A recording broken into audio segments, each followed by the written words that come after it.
that you'll never be successful?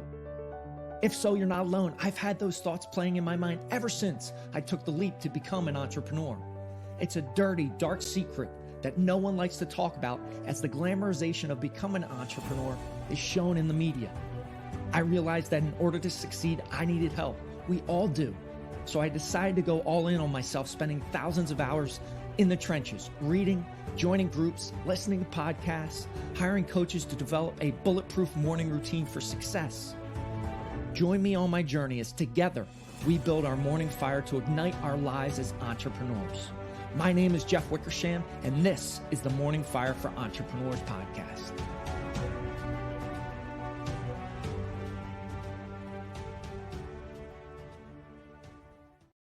Welcome to the Morning Fire for Entrepreneurs podcast. Extremely excited to have Jeroen on the show. Jeroen, welcome to the show. Hey, how are you? I'm doing fantastic. How are you? I'm fine, thank you. Awesome. All right. So let's get into the state. Let's do a little priming exercise to get us going. Let's breathe in through the belly, up through the chest. We'll raise our hands. Go ahead. Breathe in and out. Good. Another breath in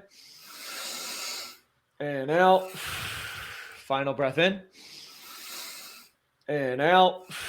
All right. I'm going to count down 3, 2, 1. We're going to yell boom, get the energy level up in 3, 2, 1, and boom.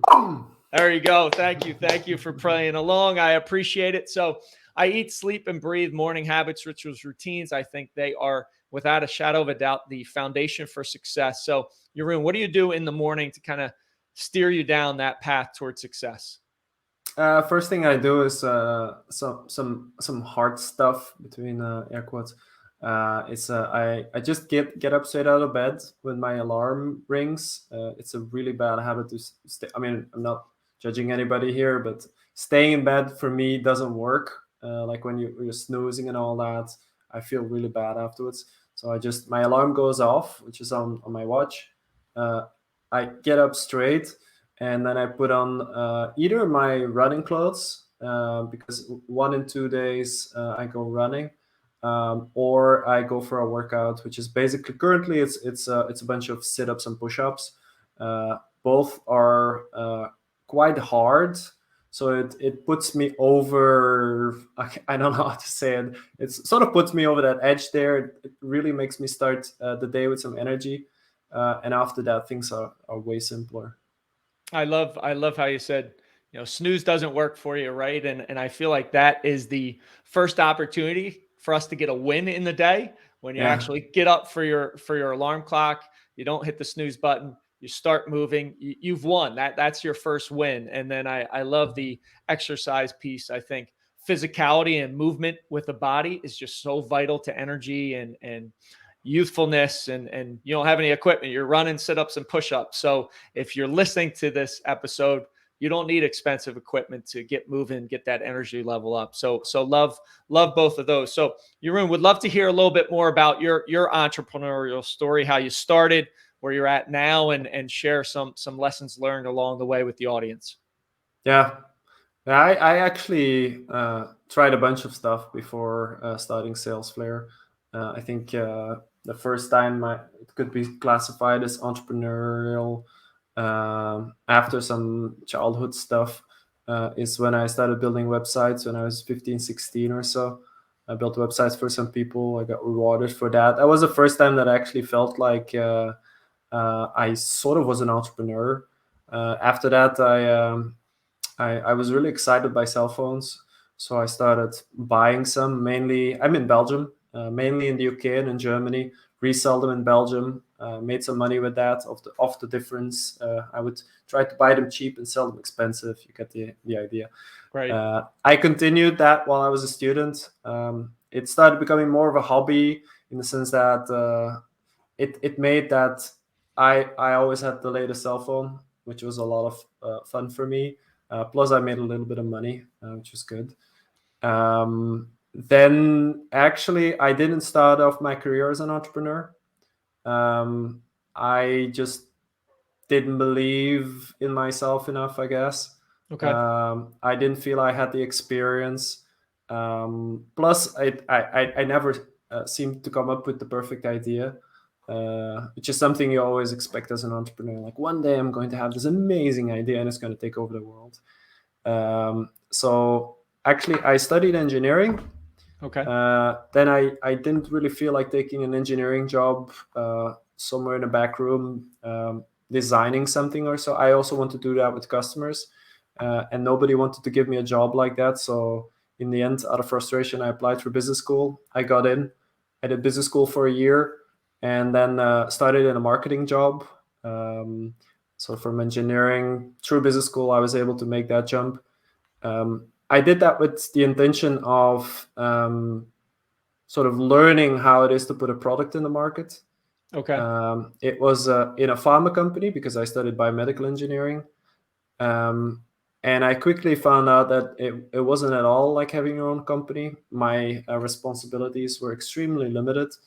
I could basically make some brochures, set up a website or something, but what had to be on there and everything was already defined for me. So I had absolutely no decision power. Gotcha. And I then joined the consulting world for a while. I actually combining my pharma marketing experience for 10 months, but and my experience with building websites and digital marketing. I actually joined those and I went into a consulting that helps pharma companies to adjust to the digital world. So initially it was a lot about building websites. Then it was about doing full campaigns where we would replace the whole sales force of a pharma company with a digital campaign. And then now that I'm gone, they actually morphed the company into more of a data company where they sell all kinds of data about how doctors respond to certain channels and all that. Anyway, I did that for 4 years as an account manager, which is where I actually learned a lot of entrepreneurial skills. Okay. Because I would find customers, I would find out what their issues were, I would make proposals, budgets, project plans, make sure people delivered. Even that for some customers, make sure that the invoice got paid. So the whole thing, which was a great experience, and I could do it without taking a lot of risk, which I'm extremely grateful for. But then during that time, I started going part-time, and I started different startup projects. I think we don't have time to go into all of them. In the end, after like this and that, landing on Salesflare, it all started when a guy that I met when I was working on another company calls me one day and he says, "We still need a sales guy. We're going to a big IBM conference in Vegas. Do you want to join?" And I'm like, "Sure. I mean, I could take a week off, go to Vegas." And we had a lot of leads at that conference for our software. And we needed a good way to then get these interested leads to buying from us, because there's a whole sales process in between. And we didn't find any software that worked for us, in the sense that there was a lot of nice software built for it, beautifully designed and all that, with all the quote-unquote requirements would fit to follow-up sales. But we never managed to keep using it because it always required a lot of data input. The expectations that the software put on us in terms of the amount of data we had to put in to make the system work were always so high. And at some point we always stopped. And that's when we figured, like, why is all of that not automated? Because all of the data we're inputting here to make a sales follow-up system work is actually already digital somewhere. Well, most of it. And that's when we got the idea for Salesflare, which is a system that, well, you guessed it, pulls it all together for you and then make sure you can follow up your sales in a better way consistently. Gotcha. And that leads into kind of the first question I want to ask, being successful in sales, right? How do you get more apt into that sales mode, and how do you translate that into more success? Do you have a couple strategies you can share? I think in the end, it's all about Two very, very simple things. Well, I mean, if you're an entrepreneur and you feel like I'm not great at sales, and there's all these slick salespeople out there, they can talk anyone into anything, then you're probably sort of missing the point. The one thing you need to be good at, the first one, is empathy. It's just taking some time to discover with each prospect what it is they want, what is stopping them from getting it, what the context around it is, who else decides on stuff, what these people think, understand the whole situation, what their barriers are, and what the next step is you have to take with them. It's very simple. But if you nail that, and I'm going to tell you what the opposite is. The opposite thing is a salesperson that takes you on a call, doesn't ask you any questions, starts running through a presentation that you're not at all interested in, and then at the end says, well, you still have any questions or something? Shall I send you the quote? And that everybody is sort of annoyed by that. It doesn't work. It's really about being a human being, imagining that person as a friend, trying to understand them very well before you sort of take them on a journey. That's the essence of doing it with one person. It's basically understanding that whole thing and then taking them step by step to getting the solution, let's say. But a great salesperson also needs to have another skill, because this is with one person, but you're not going to sell to one person. You're going to sell to tens, maybe hundreds. And then you need organizational skills as well. Okay. You need to be able to scale this process with this one person to many people. So it's a matter of really tracking things well. It's a matter of setting up your processes in the right way, making them repeatable, and making sure that whatever happens, no lead will slip through the cracks, so you won't forget anything. That's the other part, and there's probably some more work on that end.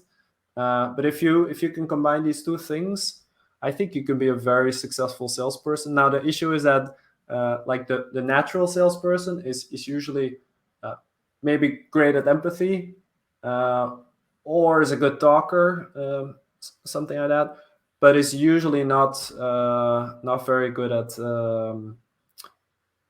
organizing themselves. So that's for most salespeople, that's where the room for improvement is.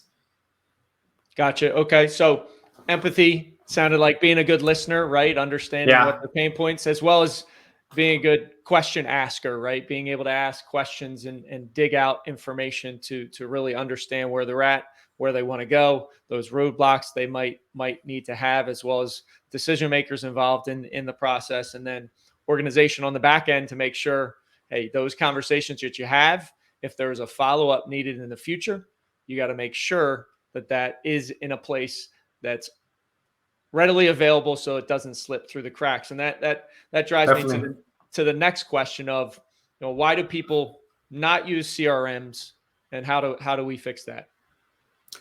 Well, there's a few reasons why they don't use them. Reason number one is they got it for the wrong reasons, or they don't know why they got a CRM. They just somebody said, well, I mean, you're not professional if you don't get a CRM, and let's just get one.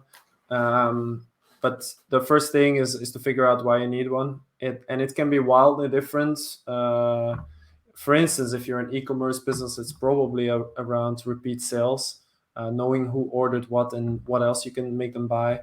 If you're a real estate business, it's really about cultivating these relationships, knowing who to contact when you have something up for sale.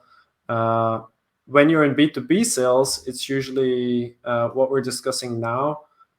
It's really more getting people through that whole B2B sales process, which is a bit more complex. And that's where then usually the difficulty lies. Very often you're not selling to them repeatedly. It is possible, which is also another difference. It might be more for you about sales, or it might be a bit more about account management. You need to figure out these things because different CRM systems are built for different purposes. And if you figure out what it is you need it for, then you can also immediately go look for the right one. Now, this narrows down your set, because if you would go look on G2 or so, there's probably 700 CRMs or so. So there's a whole lot of them out there. If you type in Google, you're gonna get a lot of top 10 lists, and the best ones. Just for the listeners, if you're in these lists, they're not necessarily the best ones. They're just the ones who paid to be in the lists.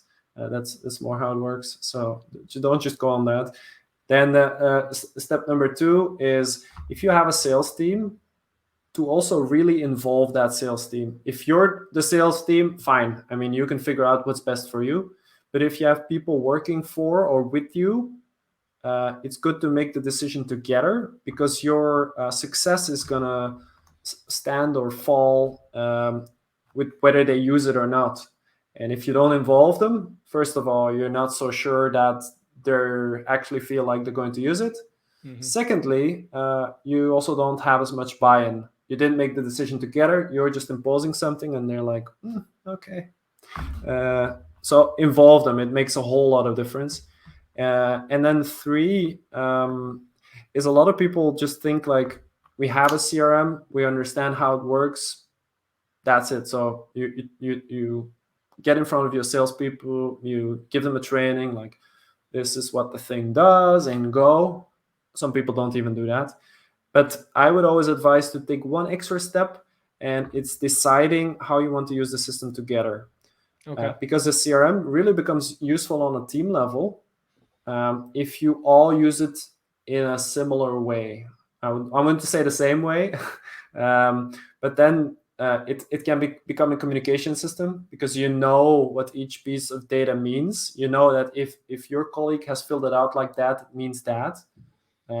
If your colleague just fills something out and you have no idea why he did that, then it's not a way of communicating with each other.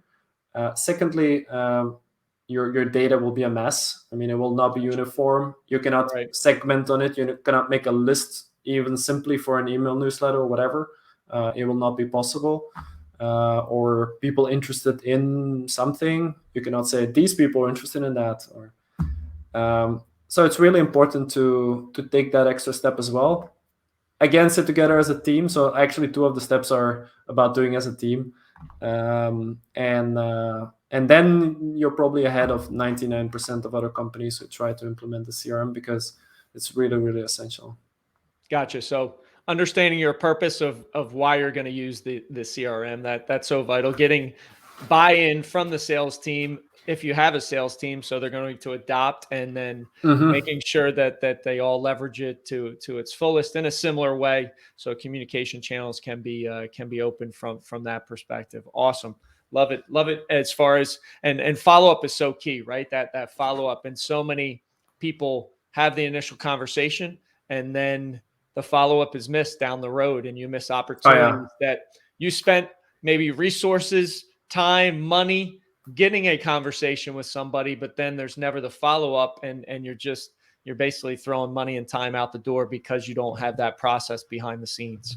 Yeah, as a startup founder, I have many salespeople contacting me and trying to sell stuff every day.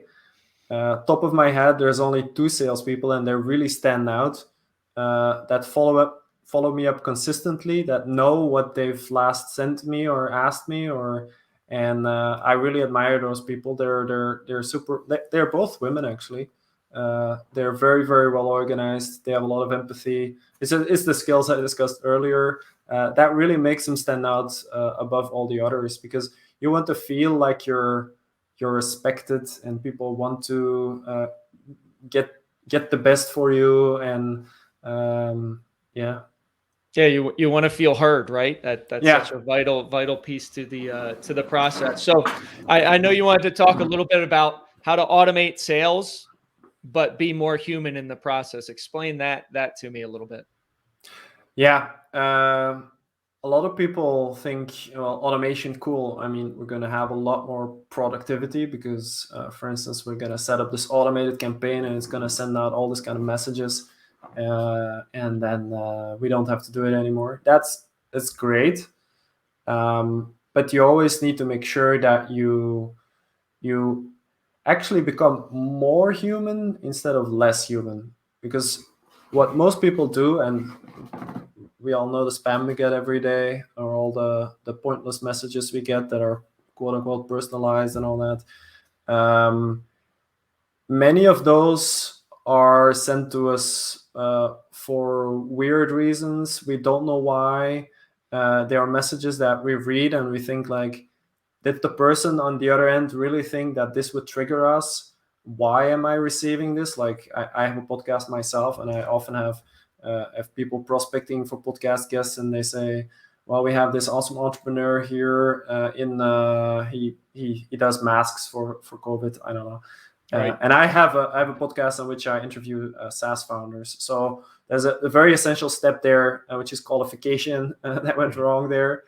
So I would always think about if we're automating this, does it make sense to the other person still?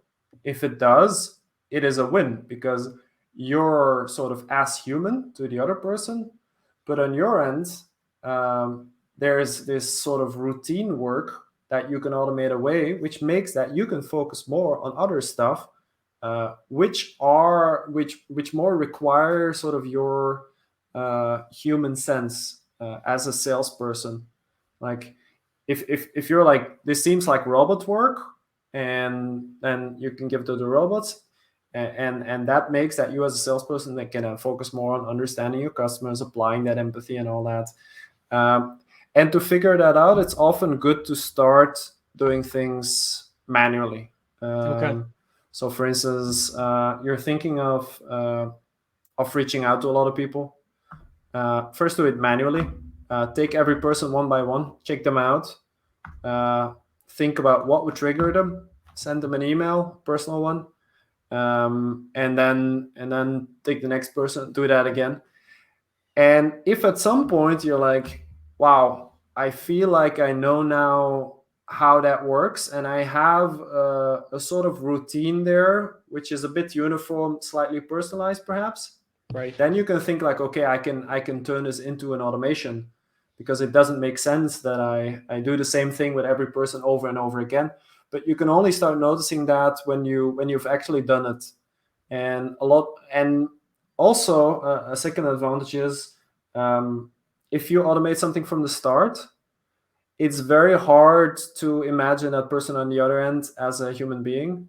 It will very quickly turn into numbers, some abstract entity. While when you're doing it one-on-one first, then you can actually imagine, well, I'm sending it now to Jeff. So Jeff likes this kind of stuff, so I'm going to send this. You feel more like human to human. Right. And that helps you tremendously. And then when you scale the thing, to still keep that connection. Gotcha. So really doing it manually to begin, because you're going to get that experience, and you're going to go through that pre-qualification process, digging to make sure it's the right audience that's going to receive the message. And then when you get feedback that it's successful, then looking at the process overall and picking pieces that you could automate while still feeling that very personal touch in the process. Good. Awesome. Love that. Tell us a little bit about Salesflare for the audience. Yeah, so like I said, we started Salesflare because we didn't find any system that we could keep working with. They would all require a lot of manual data input for us to make it work. And we saw that most of the data that we were putting in was already in our emails. It was in company databases. In emails, there's things like the names and the email addresses and the email signatures with a lot of data. There's stuff in your calendar, meetings, who's on the meetings, when, descriptions, maybe a StreamYard link even, all this kind of stuff. There's calls in your phone, there's stuff on social media. And we saw a system that pulls all that stuff together, organizes it, combines it, offers it to you. And then in that way, you don't have to keep doing your data input all the time. You just say like, okay, this company, I want to follow them up. Yes, those are the people I know there indeed. The data is there. The timeline fills up. It tracks files you exchange, all this kind of stuff. And then that enables you to take that extra step and follow it better at scale. Okay. That's something we started building 7 years ago. Well, a bit more than 7 years ago already. And still building that out. We now have, I think, a bit about over 2,000 companies actively using the software. It's mainly agencies, like digital marketing agencies and software development companies and consultancies, and a lot of tech companies as well. So startups, telcos, other kinds of SaaS companies like us. So use Salesflare. Awesome. Thanks for sharing that for the audience sake. Where can people find you? Where can they find more information about Salesflare? Salesflare, easiest is salesflare.com, and Flare is Flare. You can read about the software. You can check out our blog with a lot of sales related content. Checking out the software is actually well, at the moment the experiment might end by the time this goes live.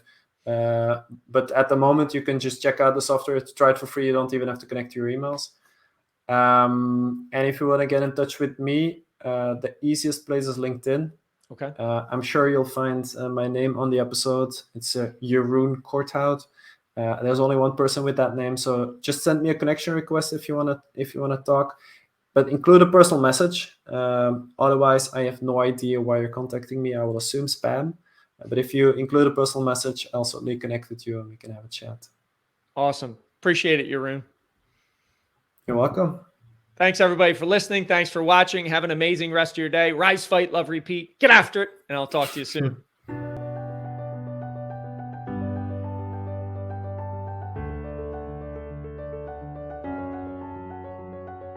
Thank you for listening to the Morning Fire for Entrepreneurs podcast. You now have the knowledge, but without action, knowledge is useless. Choose to act. Choose to step into your greatness and unlock that hero inside of you. If you enjoyed this podcast, please subscribe and leave a review so more entrepreneurs can hear this message. If you absolutely love this podcast, which I hope you do, then share it up with someone you know who might see benefit from it. Become that beacon of change, and together we can impact the world.